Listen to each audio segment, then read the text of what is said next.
नमस्कार, मैं हरप्रीत कौर कानपुर से अपने यूट्यूब चैनल हरप्रीत कौर की ज़ुबानी, कविता, किस्से, कहानी में आप सभी का हार्दिक अभिनंदन करती हूँ। आज गज़लों से इतर मैं लेके आई हूँ आपके लिए कहानी। जी, मेरा फेसबुक पेज है कह कहानी हरप्रीत कौर की ज़ुबानी। कह कहानी के अभी तक 90 भाग प्रसारित हो चुके हैं। 91वें भाग से मैं अब आपसे मिला करूँगी यूट्यूब पर। यूट्यूब की ये लिंक पेज पर भी पोस्ट होगी, जो चाहे पेज के माध्यम से यहाँ पर आके कहानियाँ सुन सकता है। इससे पहले कि आज की कहानी शुरू करूँ, मैं आपको बता दूँ ये कहानी बिल्कुल सत्य घटना पर आधारित कहानी है। चलिए सुनते हैं आज की कहानी। शीर्षक मैं आपको बाद में बताऊँगी कहानी का। टीचर सुश्री रानी सोया मोई कॉलेज के छात्रों से बातचीत करती हुई। उन्होंने कलाई घड़ी के अलावा कोई आभूषण नहीं पहना था। सबसे ज़्यादा छात्रों को आश्चर्य हुआ कि उन्होंने फेस पाउडर का भी इस्तेमाल नहीं किया था। भाषण अंग्रेजी में था। उन्होंने केवल 1 या 2 मिनट ही बोला, लेकिन उनके शब्द दृढ़ संकल्प से भरे थे। फिर बच्चों ने उनसे कुछ सवाल पूछे। पहला प्रश्न, आपका नाम क्या है मैम? मेरा नाम रानी है। सोया मोई मेरा पारिवारिक नाम है। मैं ओडिशा की मूल निवासी हूँ। और कुछ पूछना है? दर्शकों में एक दुबली पतली लड़की खड़ी हुई थी। सोया मोई जी ने कहा, पूछो बच्चे। मैडम, आप मेकअप क्यों नहीं करती? टीचर का चेहरा अचानक पीला पड़ गया। उनके पतले माथे पर पसीना आ गया। उनके चेहरे की मुस्कान फीकी पड़ गई।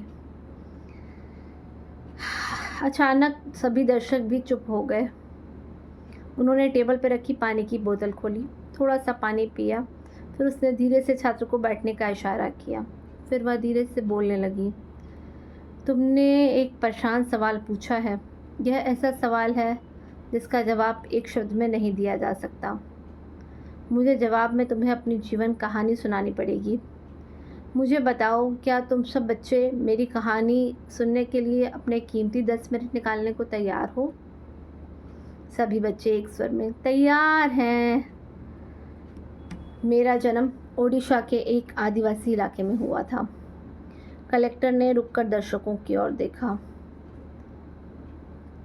मेरा जन्म कोडरमा जिले के आदिवासी इलाके में एक छोटी सी झोपड़ी में हुआ था, जो मीका की खदानों से भरा हुआ था। मेरे माता और पिता खनिक थे। मेरे 2 बड़े भाई और एक छोटी बहन थी।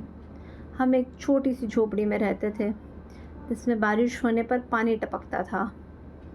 मेरे माता पिता कम वेतन पर खदानों में काम करते थे, क्योंकि उन्हें और कोई काम नहीं मिल पाया था। यह बहुत गंदा काम था। जब मैं 4 साल की थी तब मेरे माता पिता और दोनों भाई कई बीमारियों के कारण बिस्तर पर पड़े थे। उस समय यह नहीं पता था यह बीमारी खदानों में मौजूद घातक मीका धूल को अंदर लेने से होती है।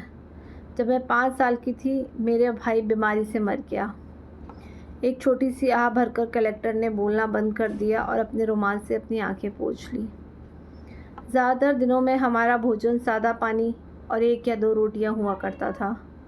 मेरे दोनों भाई गंभीर बीमारी और भूख के कारण इस दुनिया से चले गए। मेरे गांव में डॉक्टर तो छोड़िए, स्कूल भी नहीं था। क्या आप ऐसे गांव की कल्पना कर सकते हैं जहां स्कूल, अस्पताल या शौचालय ना हो, बिजली ना हो? एक दिन मेरे पिता ने मेरा भूखा चमड़ी और हड्डियों से लथपथ हाथ पकड़ा और मुझे टीन की चादरों से ढकी एक बड़ी खदान में ले गए। यह एक अभ्रक की खदान थी, जिसमें समय के साथ बदनामी हासिल कर ली थी। यह एक पुरानी खदान थी जिसे खोदा गया और खोदा गया, जो अंतहीन रूप से पाताल में फैली हुई थी। मेरा काम नीचे नीचे की छोटी गुफाओं में रेंगना और अभ्रक अयस्क इकट्ठा करना था।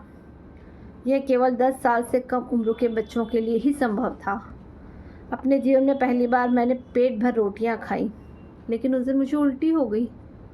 जिस समय मुझे प्रथम श्रेणी में होना चाहिए था, मैं अंधेरे कमरों में अभ्रक इकट्ठा कर रही थी, जहाँ मैं जहरीली धूल में सांस ले रही थी। कभी बार भूस्खलन में दुर्भाग्यपूर्ण बच्चों का मर जाना असामान्य नहीं था, और कभी कभी कुछ घातक बीमारियों से मर भी जाते थे। दिन में 8 घंटे काम करने के बाद आप कम से कम एक बार के भोजन के लिए कमा पाते थे। मैं भूख और हर दिन जहरीली गैसों के सांस लेने के कारण दुबली और निर्जलित होती गई थी। 1 साल बाद मेरी बहन भी खदान में काम करने लगी। जैसे ही पिता थोड़े ठीक हुए, ऐसा समय आ गया कि मेरे पिता, माँ, बहन और मैं एक साथ काम करते थे और हम बिना भूख के रह सकते थे। लेकिन किस्मत ने हमें दूसरे रूप में परेशान करना शुरू कर दिया था। एक दिन जब मैं तेज़ बुखार के कारण काम पर नहीं जा रही थी, अचानक बारिश हुई। खदान के नीचे काम करने वाले श्रमिकों पर खदान गिरने से सैकड़ों लोग मारे गए। उनमें मेरे पिता, माँ और बहन भी थे। रानी की दोनों आँखों से आंसू बहने लगे। दर्शकों में हर कोई सांस लेना भी भूल गया। कई लोगों की आंखें आंसुओं से भर गईं। आपको याद रखना होगा, मैं सिर्फ 6 साल की थी। आखिरकार मैं सरकारी अगाती मंदिर में पहुंची। वहां मेरी शिक्षा हुई। मैंने अपने गांव से ही अपनी पहली अक्षर पद्धति सीखी थी। आखिरकार यहाँ टीचर आपके सामने है। आप सोच रहे होंगे इसका और इस बात का क्या संबंध है कि मैं मेकअप का इस्तेमाल नहीं करती। उसने दर्शकों की तरफ देखते हुए कहा, अपनी शिक्षा के दौरान ही मुझे एहसास हुआ कि उन दिनों अंधेरों में रेंगते हुए मैंने जो सारा अभ्रक इकट्ठा किया था, उसका इस्तेमाल मेकअप उत्पादों में किया जा रहा है। अभ्रक पहला प्रकार का मोती जैसा सिलिकेट खनिज है। कई बड़ी कॉस्मेटिक कंपनियों द्वारा पेश किए जाने वाले खनिज मेकअप में आपकी त्वचा के लिए सबसे चमकीला रंग बहुरंगी अभ्रक से आता है, जिसे 20,000 छोटे बच्चे अपनी जान जोखिम में डालकर निकालते हैं। गुलाब की कोमलता उनके जले हुए सपनों, उनके बिखरते जीवन और चट्टानों के बीच कुचले गए उनके मांस और खून के साथ आपके गालों पर फैलती है। खदानों से बच्चों के हाथों से उठाए गए लाखों डॉलर के अभ्रक का इस्तेमाल आज भी किया जाता है हमारी सुंदरता बढ़ाने के लिए। अब आप ही बताइए, मैं अपने चेहरे पर मेकअप कैसे लगाऊं? कैसे मैं अपने चेहरे को मेकअप से सुंदर बनाऊं? कहते कहते गला भर आया था मैम का। मैं अपने भाइयों की याद में पेट भर कैसे खाऊं जो भूख से मर गए?